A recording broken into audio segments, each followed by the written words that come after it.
Histoire naturelle, Jules Renard, extrait, lu par Faustine. Le cygne. Il glisse sur le bassin comme un traîneau blanc de nuage en nuage, car il n'a faim que des nuages floconneux qu'il voit naître, bouger et se perdre dans l'eau. C'est l'un d'eux qu'il désire. Il le vise du bec, et il plonge tout à coup son col vêtu de neige. Puis, tel un bras de femme sort d'une manche, il retire. Il n'a rien. Il regarde, les nuages effarouchés ont disparu.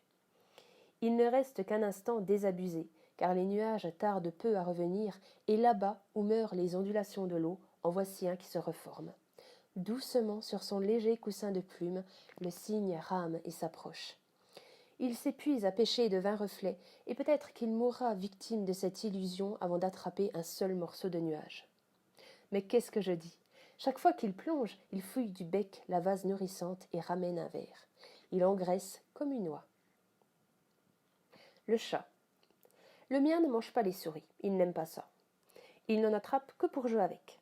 Quand il a bien joué, il lui fait grâce de la vie, et il va rêver ailleurs l'innocent, assis dans la boucle de sa queue, la tête bien fermée comme un poing. Mais à cause des griffes, la souris est morte. On lui dit « Prends les souris et laisse les oiseaux ». C'est bien subtil, et le chat le plus fin, quelquefois se trompe. La chèvre. Personne ne lit la feuille du journal officiel affichée au mur de la mairie. Si, la chèvre. Elle se dresse sur ses pattes de derrière, appuie celle de devant au bas de l'affiche, remue ses cornes et sa barbe, et agite la tête de droite et de gauche comme une vieille dame qui lit. Sa lecture finie, ce papier sentant bon la colle fraîche. La chèvre le mange. Tout ne se perd pas dans la commune.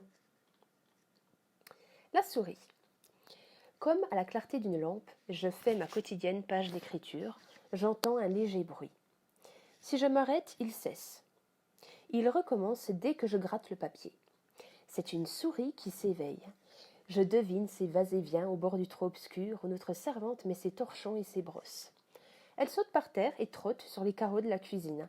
Elle passe près de la cheminée, sous l'évier, se perd dans la vaisselle, et par une série de reconnaissances qu'elle pousse de plus en plus loin, elle se rapproche de moi.